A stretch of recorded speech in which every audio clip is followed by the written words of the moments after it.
Paz, Senhor, igreja. Amém. Nós vamos abrir a Bíblia no livro de Daniel. Esse texto eu preguei no dia da abertura do trabalho lá na Praça do Carmo, 88. Daniel, capítulo 2, nós vamos ler o verso 31 ao 35. Bendito o nome do Senhor Jesus. Tu, ó Rei, estava vendo, e eis aqui uma grande estátua. Esta estátua que era grande e cujo resplendor era excelente, estava em pé diante de ti, e a sua vista era terrível. A cabeça daquela estátua era de ouro fino, o seu peito e seus braços de prata, e o seu ventre e suas coxas de cobre. Então vocês percebem que eram divididas essa estátua em 4 divisões. Vamos lá. Vamos ver se a gente volta aqui. Verso 32. A cabeça daquela estátua era ouro fino. O seu peito e os seus braços era, o seu ventre e suas coxas de, as pernas de ferro e os seus pés em parte de ferro e em parte de barro, em 4 pedaços, em 4 partes distintas. Estava vendo isso quando uma pedra foi cortada sem mão, a qual feriu a estátua nos pés de ferro e de barro e os esmiuçou. Então foi juntamente esmiuçada o ferro, o barro, cobre, prata e ouro. Não sobrou nada. Os quais se fizeram como pragana nas eiras do estio.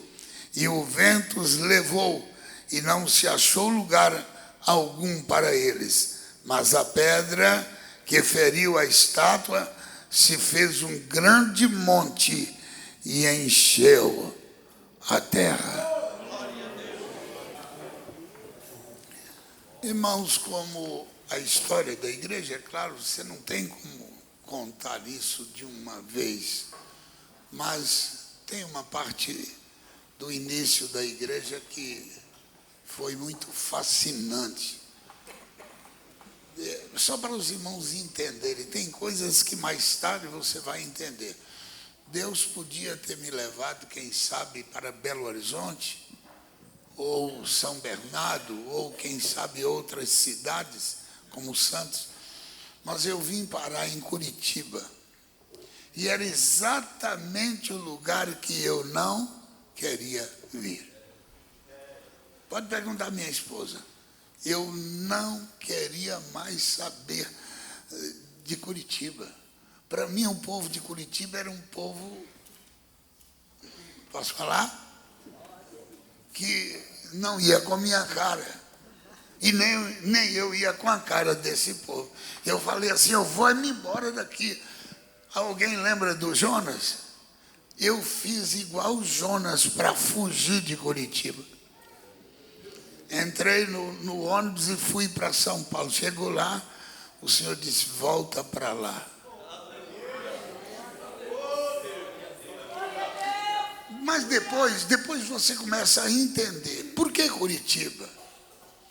Na época, o Mateusiense tinha uma emissora de onda média e um fecho de onda curta de 35, de 29, de 25 e 49 metros.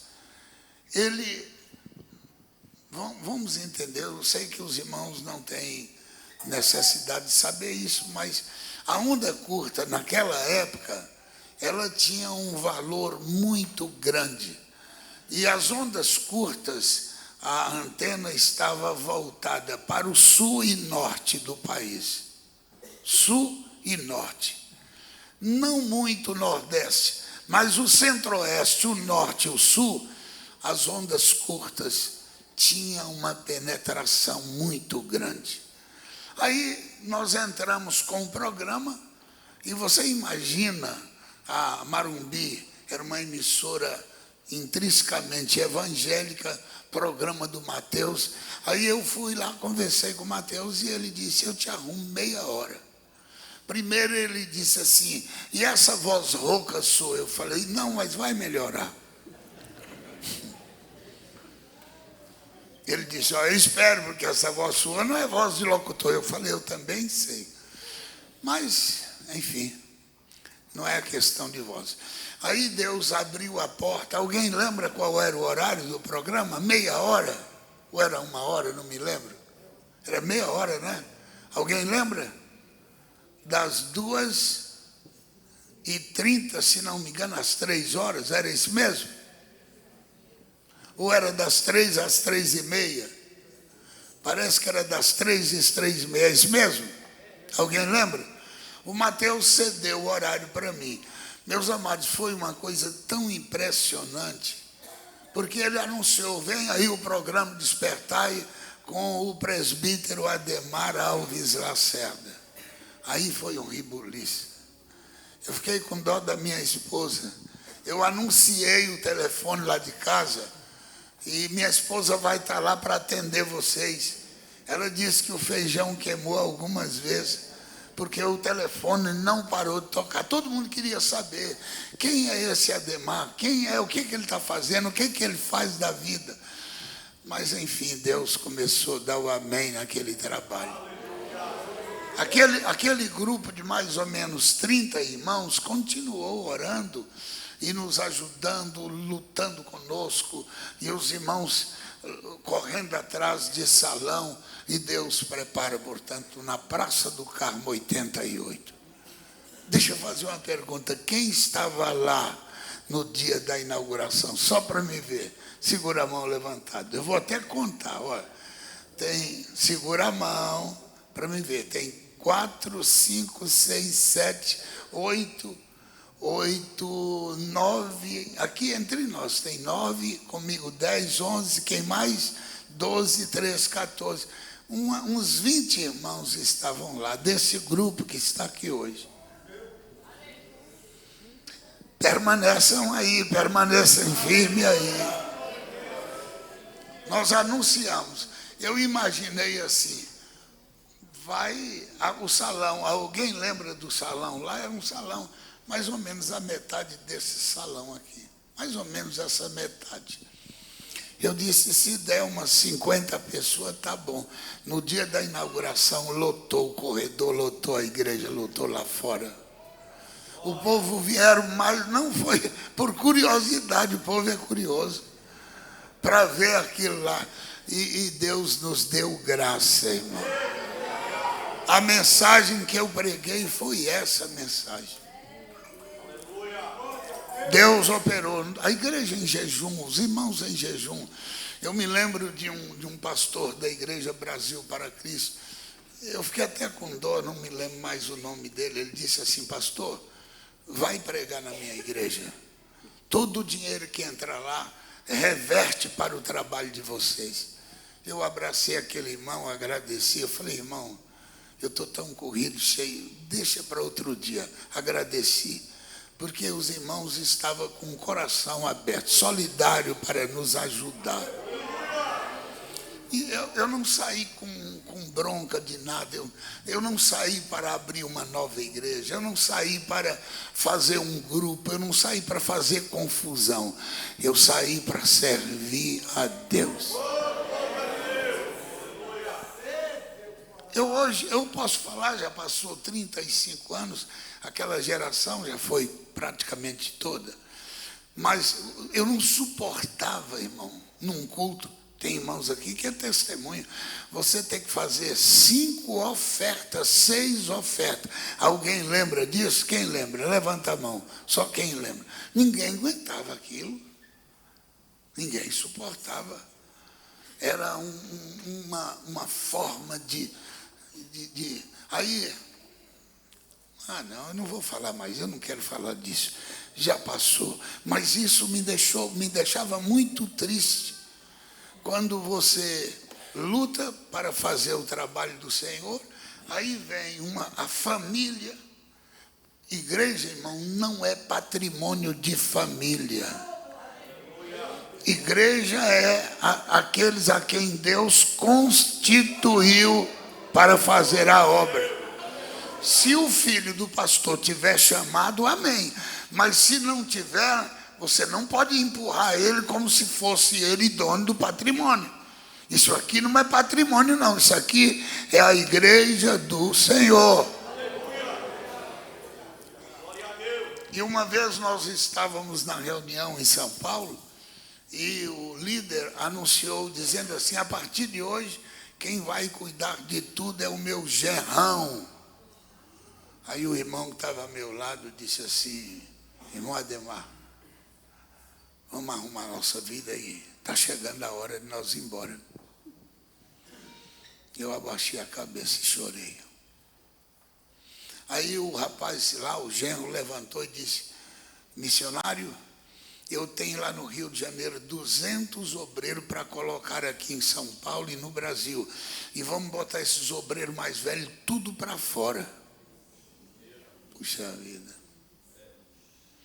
Se tiver aqui algum pastor daquela época, vai lembrar disso aqui. Vamos botar eles para fora, porque eles não vão nos ouvir. Irmão, quem começou a obra sabe o trabalho que a gente sofreu. Eu me lembro, eu vou passar isso para os irmãos. Nós inauguramos a igreja em São Luís do Maranhão, a igreja do antigo ministério. Nós não tínhamos dinheiro para ir num restaurante comer. Nós não tínhamos dinheiro para dormir em hotel. A gente dormia no salão da igreja, em cima dos bancos, para economizar e fazer alguma coisa para que a obra de Deus continuasse. Aí vem um indivíduo desse que nunca sofreu, não sabe o que é o valor de quem deu a vida, de quem chorou, de quem foi na frente. Aí é triste, é lamentável. Eu me angustiava muito e eu dizia: Senhor, não é isso que eu quero te servir. Até o dia que o Senhor disse: chegou a tua hora agora. Eu não queria sair de lá. Eu tinha amizade. Se eu falar mal da liderança, eu sou mentiroso. Eu nunca falei mal no sentido de um caráter. Eu falei no sentido de discórdia dos princípios da palavra. Seja onde for, seja aqui no púlpito, em qualquer lugar, alguém não vive a palavra, nós temos por obrigação mostrar a verdade. Seja aqui ou onde for, você não vive isso? E eu criticava muito esse ponto de vista, que igreja não é patrimônio de família, a igreja é lugar de quem Deus colocou para fazer a sua obra. E aí, meus amados, Deus nos chama para esse trabalho, mas o início não foi simples, não, foi muito sofrido. Naquele culto de dia 30, nós inauguramos, aí Deus levantou um grupo de mais ou menos 120 a 130 irmãos que levantaram a mão e disse: nós vamos continuar servindo a Deus aqui com vocês. Amém? E eu preocupado, Deus do céu, o que eu vou fazer para pagar a despesa?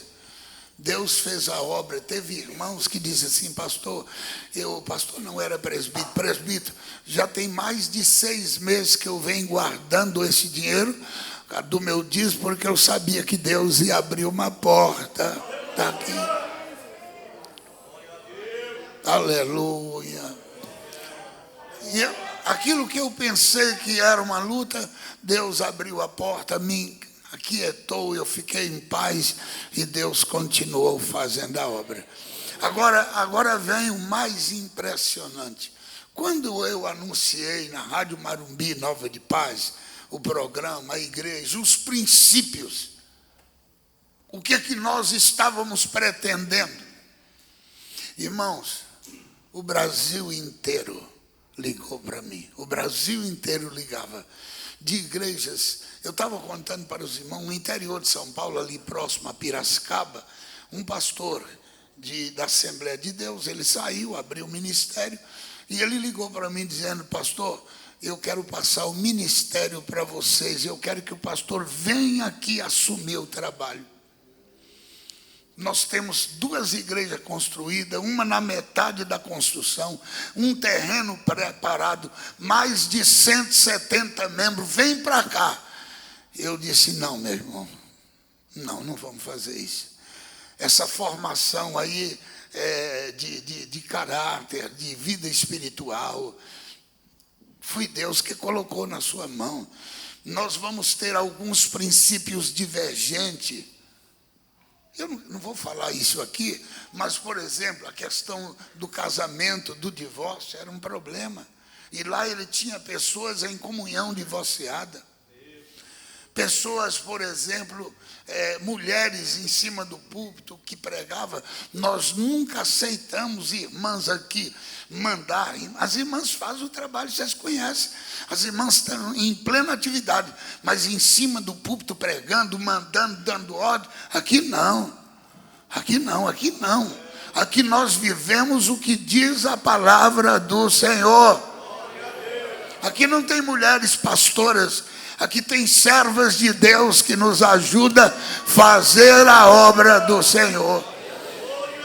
Então nós tínhamos algumas divergências. Eu falei: pastor, me perdoe. Deus colocou na sua mão, toca. Eu não vou aí, não. Eu não quero constranger ninguém.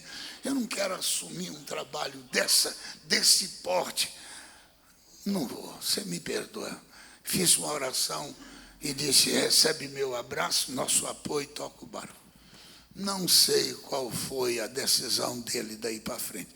Por que eu estou contando isso? Porque eu não saí com o intuito de levantar a igreja, de mostrar que nós somos grandes e que estamos crescendo e abrir mais. Não é nada disso, nada disso. Mas eu posso dizer para os irmãos que o Brasil inteiro ligava chorando, dizendo: nos socorre que as portas estão abertas aqui. E tinha casos que não tinham como. Tinha casos que você já conhecia o obreiro, já conhecia os irmãos, e eles diziam: pastor, vem para cá. E aí foi a nossa corrida para atender irmãos de toda parte. Dentro de 90 dias, nós já estávamos com mais de 150 igrejas em todo o Brasil. Tinha problema? Claro que tinha. Claro. Você tinha aqueles obreiros, pastores, que muitas vezes vinha na cabeça deles, vamos ter uma oportunidade para estabelecer a nossa... Para estabelecer o que? A nossa visão, nossos interesses. Não, aqui não, meu amigo. Aqui você vai ter que andar de acordo com a palavra. E a maioria deles pulava fora. A maioria deles ficava aqui, como dizem os mineiros, um tiquinho, de repente levantava e saía fora. Não vamos. Nós queremos a liberdade. Amém. Liberdade aqui não tem. A liberdade que nós temos aqui é só do Espírito Santo. A liberdade da palavra. Muitos vieram e foram embora, mas hoje a igreja está aí, como os irmãos observam. Não é aquela, e não é isso que eu pretendo. Não pensam vocês, eu quero, se Deus me der vida e oportunidade, eu quero construir uma sede aqui. Mas eu não penso em nada de grandeza e glória. Está bom demais. Eu, na minha opinião, eu estou achando que nós fomos longe demais. Sabendo quem sou eu acho que Deus fez coisa muito grande nas minhas mãos. Eu não tenho estrutura para isso, mas eu glorifico a Deus que a obra é dele. A obra é dele. Deus levantou irmãos para nos ajudar em todas as áreas. Nós temos aqui irmãos que nos ajudam financeiro, que são dizimistas. Temos irmãos músicos, temos o irmão Márcio que está aí, juntamente com o Tiago, com o Maico e outros tantos que nos ajudam a levar avante esta obra. Cabeça erguida, pastores que vieram e disseram: pastor, aqui está meus ombros, pode ficar tranquilo que nós vamos batalhar juntos. Estamos aí, irmãos, estamos aí. Não pensa que não tem problema, tem problema. Aonde tiver pessoas, aonde tiver gente e não tiver problema, está errado. Isso aqui é lugar de problema. Alguém sabe disso, não? Isso aqui é lugar de problema. Todos nós somos problema. Querendo ou não, somos humanos. É o barro pior que existe. É a máquina mais encrencada que tem, chama-se ser humano. Mas Jesus trabalha com o que não presta. Ele levanta do monturo e ergue o necessitado. E põe em lugar de glória. Para que a honra e a glória seja dele. Aleluia. Quando eu li esse texto na reunião de 30 de junho de 91, qual era a ideia? Era mostrar que a obra de Deus não depende de homem algum. Ele levanta, deixa eu falar, quando Deus quiser levantar, ele levanta. Vocês ouviram falar num cidadão que cuidava do gado do pai e cuidava também da roça do pai? E o Senhor mandou chamar ele e tirou ele do meio do gado e da lavoura. Alguém lembra? Como é que era o nome dele? Não entendi? Que Eliseu? Que Tiago? Como é que era o nome dele? Francisco? Que Francisco? O nome dele era Amós. O Senhor queria fazer uma obra no meio de Israel, porque o povo tinha corrompido. Aí o Senhor valeu de quem? De Amós. Quando chamaram ele, ele disse: olha, eu estou aqui pregando, não é porque eu quero. Eu não sou profeta, não sou filho de profeta, mas eu estava lá em casa trabalhando, o Senhor mandou que eu viesse. Eu estou aqui porque ele me chamou.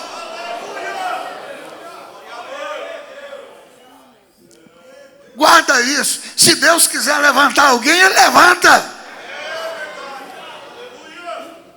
O Salmo de número 103 diz que ele levanta o homem do monturo, ergue o necessitado, põe ele para assentar junto com os príncipes.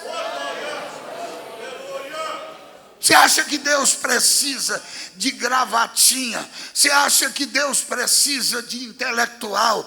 Ou você acha que Deus precisa de alguém especial para ele fazer a obra? Deus é Senhor de todas as coisas.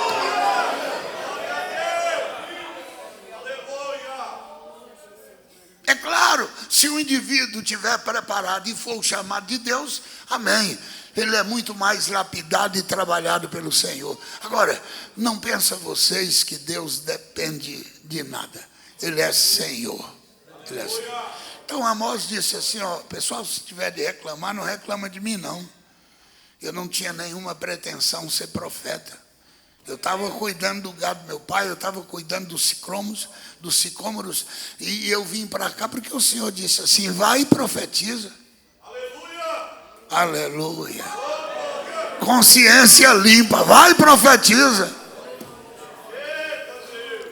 Deus é tremendo. Então, o sistema estava organizado nas mãos desse grande homem, que era um verdadeiro império de grandeza, esse cidadão chamado Nabucodonosor. Ele era o império da Babilônia. Falou Nabucodonosor, o mundo tremia. E um dia ele teve um sonho, e ele não conseguia discernir o sonho. O sonho que ele teve, irmão, ele viu uma estátua muito grande, a estátua dividida, Deus mostrando que aquelas divisões eram reinos que já tinham passado, que caíram, outros que viriam, e por fim, aquela estátua ia ser desmontada. Ah, meu Deus, isso aqui é coisa gloriosa. E alguém que ia desmontar aquela estátua era uma pedrinha que não tinha mão, que não tinha ordem, que não tinha direção de homem algum, mas ela era de Deus para desfazer. Oh, eu sinto Deus aqui.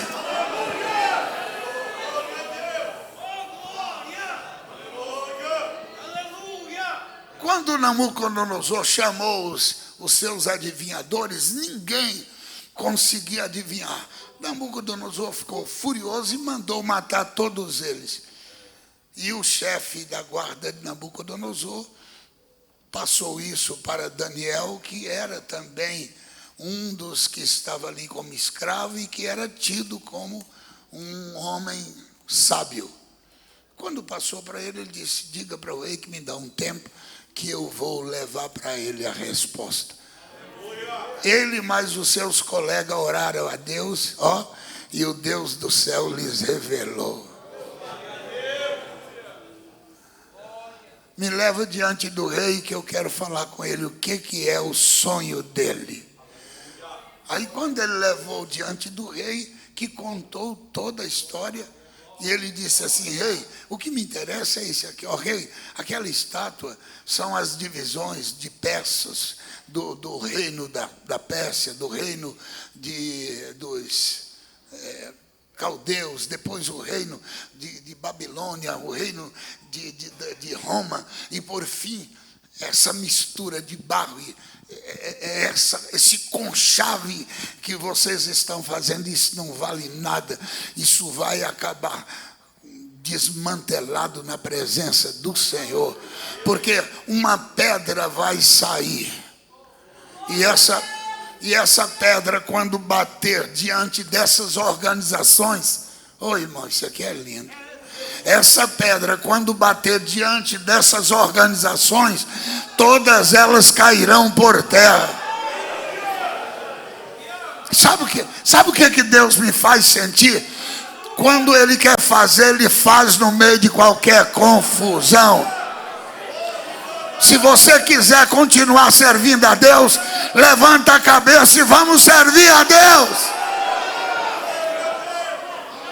Vamos continuar na palavra, porque tem uma pedra e aonde ela bater, ela vai desmanchar, derrubar. Não tem império, não tem grandeza, não tem reino, não tem organização que suporta o poder desta pedra. Olha o que diz no verso, eu quero concluir bem rápido, verso 34.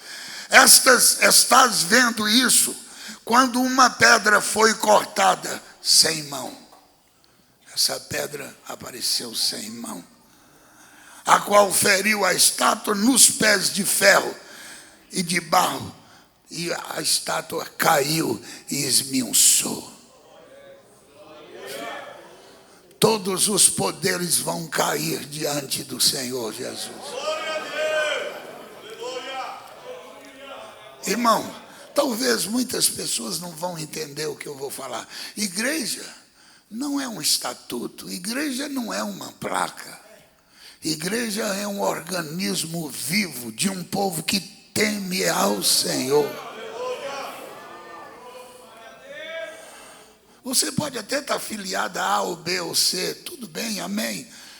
Respeite a liderança, tudo bem, mas igreja não é uma placa, não é uma organização. Igreja é um povo que está disposto a obedecer o Senhor e ser fiel a Ele até o fim. Não tem em nenhum texto bíblico que o Senhor vai vir buscar uma placa de uma igreja A ou B ou C, mas o Senhor vai vir buscar uma igreja resgatada, redimida, lavada no sangue de Jesus. Todos aqueles que querem servir a Deus e viver essa palavra, receba meu abraço. Nós somos irmãos. Aonde você estiver, seja aqui em qualquer lugar, vamos para o céu, sim, vamos lutar.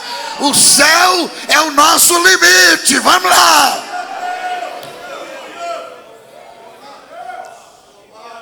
É claro que eu sinto prazer quando um irmão diz assim, uma irmã diz: pastor, eu quero congregar aqui, bem-vindo.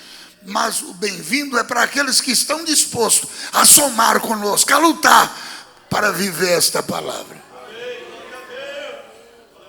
Fora disso, não. Permaneça na sua igreja. Lá o pastor é bonzinho, aceita qualquer coisa, amém. Fica à vontade.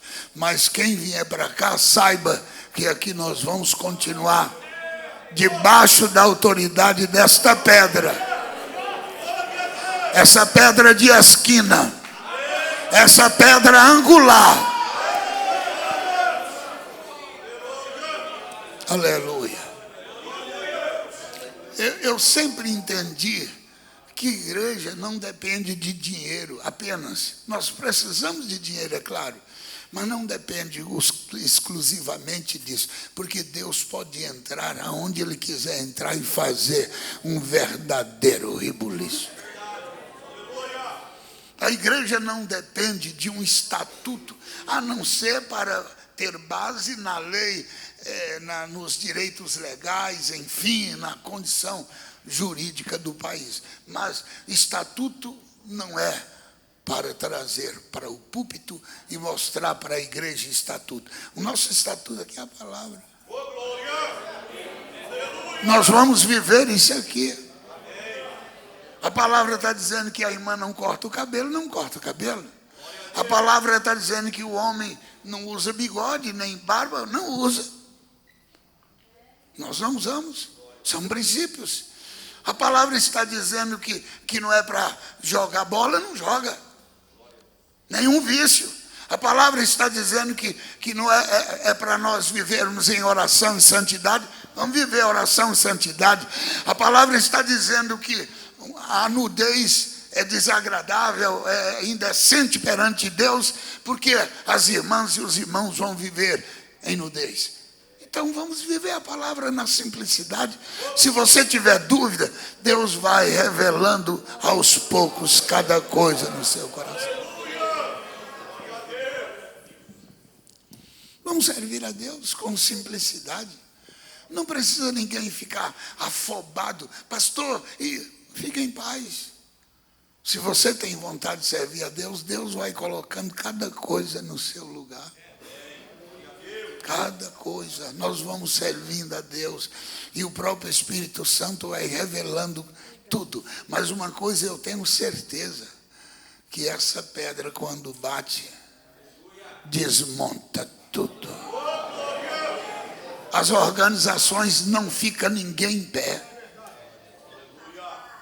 Aleluia. E diz o texto que aonde ela vai batendo, ela vai formando montões. A presença dessa pedra, onde ela bate, ela vai levantando grupos e mais grupos para servir ao Senhor. Irmão, sabe como é que eu creio na palavra? Não só no Brasil, qualquer parte do mundo, ainda nas cortinas de ferro, aonde o evangelho não entra, lá dentro tem meia dúzia de irmãozinhos em silêncio, servindo ao Senhor. No meio da mata, lá no meio dos índios, tem um grupinho servindo ao Senhor. Nos Estados Unidos, um país que hoje é corrompido no evangelho, que já foi um marco histórico no evangelho, lá tem uma semente que serve a Deus também. Aqui no Brasil, as igrejas têm corrompido, é verdade, mas tem um grupinho por aí que ainda ama o Senhor e serve a Ele. Aleluia. Essa semente não morreu. Essa semente não morreu. Aleluia. Aleluia. Essa semente é viva. É verdade que muitas pessoas querem hoje um evangelho simples. Aliás, simples não, um evangelho fácil, liberal, que você pode ficar à vontade. Posso ficar à vontade, pastor? Eu vou lá para casa assistir o futebol e torcer pelo Brasil. Camisa verde e amarela. Isso. Vai torcer para o seu time, porque o meu já ganhou. O meu time é o time do Senhor Jesus. Já ganhou. Amém. Já ganhou ou não já? Já ganhou. Você quer ir para sua casa e botar um short e ficar à vontade? Meu irmão, você está livre. Quer fumar o seu cigarrinho? Meu irmão, ninguém aqui é obrigado. Isso aqui é livre. Ó, essa porta não tem tramela. A partir do momento que Deus nos chama para servir a Ele, você começa a amar o Senhor. Você começa a amar esta palavra. E você percebe que essa pedra está solta por aí. E aonde ela cai, aonde ela bate, a coisa não é fácil. Eu entendo que Deus esse é o Deus que nós servimos. Eu estava ouvindo o testemunho de um irmão. A esposa desse irmão chegou para o pastor e disse assim: pastor, eu não quero mais vir para a igreja. Meu marido é um homem perturbado. E ele disse que se eu voltar aqui para a igreja, vai acontecer uma desgraça lá em casa. E eu não quero mais vir enquanto Deus não fizer uma obra.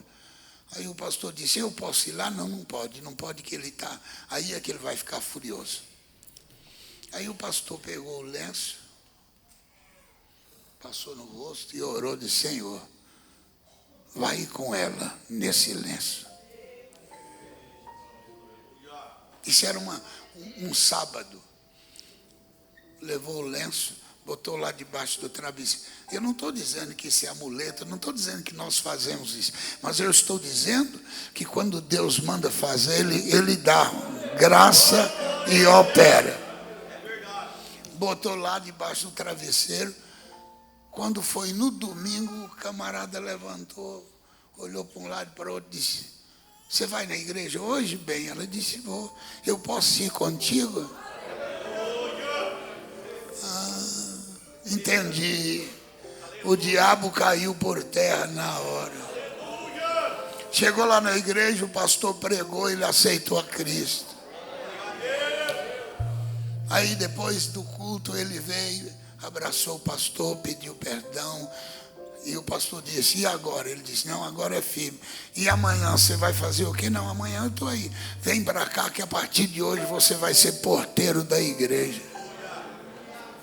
Segundo dia de fé ele já era porteiro. Você tem que trabalhar para Jesus, para compensar essa vida torta que você viveu.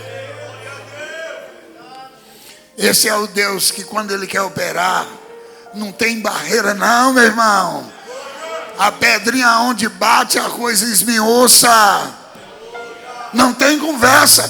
Irmã, meu irmão, você está com luta dentro de casa, com marido, com esposa, com filho. Coloca na mão do Senhor Jesus. Na hora que essa pedrinha bater, aleluia. Eu vou repetir o verso 34 e 35. Estavas vendo isso quando uma pedra foi cortada sem mão, a qual feriu a estátua nos pés de ferro e o barro e esmiuçou. Então foi juntamente esmiuçado. O primeiro reinado ferro, o segundo reinado barro, depois o cobre, a prata e o ouro, não ficou nada, os quais se fizeram como pragana, virou poeira nas eiras, e o vento levou, vento espalhou, não se achou lugar nenhum para eles, mas a pedra que feriu a estátua se fez um grande monte e encheu a terra. Aonde o nome de Jesus chega, aonde o nome de Jesus é pregado,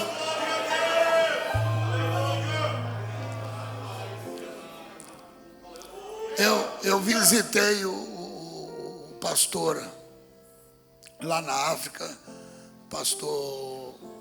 Não é o Nelson, não é o pastor Nelson Cruz, é um outro pastor, e ele cuida de uma igreja em uma das tribos, daquelas tribos que são caçadores e que vivem, eles são nativos e vivem da caça. Como é que é o nome? Daquela tribo lá, isolada. Esqueço o nome. Ele começou a pregar lá nessa tribo. Quando foi agora essa semana, ele mandou uma mensagem para mim, que o cacique da tribo aceitou Jesus e ele batizou. Irmão, aonde essa pedra vai? Aonde essa pedra chega? Pastor Ronaldo lá da África. Tive a oportunidade de abraçar o meu irmão, ele, a esposa e a filha. Pensa num pessoal disposto a fazer a obra do Senhor. Tem gente, irmão, que já entregou a vida ao Senhor. Tem gente que não dispõe mais de nada. A minha vida está nas mãos do Senhor. Irmãos, passa a Macedônia e nos ajuda a fazer esse trabalho. Não fica em casa, pastor, agora eu estou com meus 65, aposentei, vou ficar em casa. Tu vai morrer. Você tem que dispor seu tempo para fazer a obra do Senhor. Deus precisa de homens e mulheres que estão dispostos a trabalhar para Ele. Aleluia. Se cada um de nós dissermos aqui, Senhor, se eu tenho ainda utilidade na tua mão, eis-me aqui. Quem pode falar isso? Eis-me aqui. Fica em pé toda a igreja em pé.